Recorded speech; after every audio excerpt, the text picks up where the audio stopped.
had a devastating effect on my life. I found out I was pregnant when I was 19. My boyfriend had led me to believe that he loved me and that we would be married. However, he quickly changed his mind, and he pressured me into having the abortion against my wishes, making threats.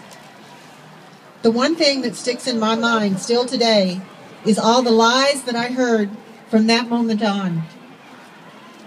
I received no help or alternatives from the few friends that I told, and at that time, in 1971, there were no agencies that I knew of that provided help or any alternatives to abortion.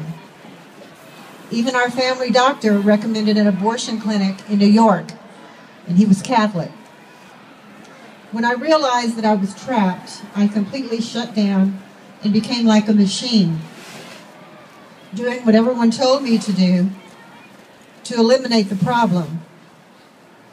What they don't tell you is that what you eliminate is a life, and that you only add a lifetime of serious problems. I remember feeling a depressing numbness from that moment on. I knew that I was about to do something very wrong, and yet I didn't feel that there was any way out. I did not feel that I had any choice. During the examination with the doctor the day before the abortion, I was made to feel very stupid. He was cold and impatient and had no sympathy for me whatsoever. He said it was a blob of tissue at that stage. He did not tell me about after effects of abortion or the risks to my health or my life. The next day at the hospital, I felt like I was part of a cattle call. All the girls kept their heads and their eyes down. Many of us were crying.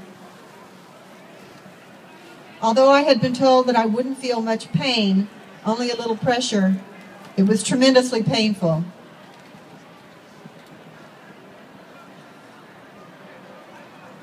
And I will never forget in my life the loud, horrifying sound of the suction machine taking the life out of my body. I cried desperately in sorrow and pain, and for some perverse reason, the doctor told me that it was a boy, as if I had just delivered a baby. I cannot explain the great sense of loss that I felt after I left the hospital. I felt very empty. I was empty. I learned quickly to hide my feelings and put on a good front, but I was very miserable and lonely for many years. It has been through counseling, retreats,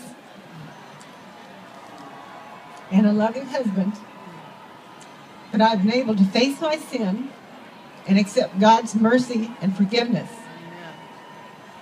Throughout the years, the abortion has negatively affected my marriage, my self-worth, and my physical health, and my children. But most of all, the life of my first son, whose name is Joseph. And for his sake, for Joseph's sake, and for the sake of others like myself who have been scarred by the abortion industry, I will be silent no more.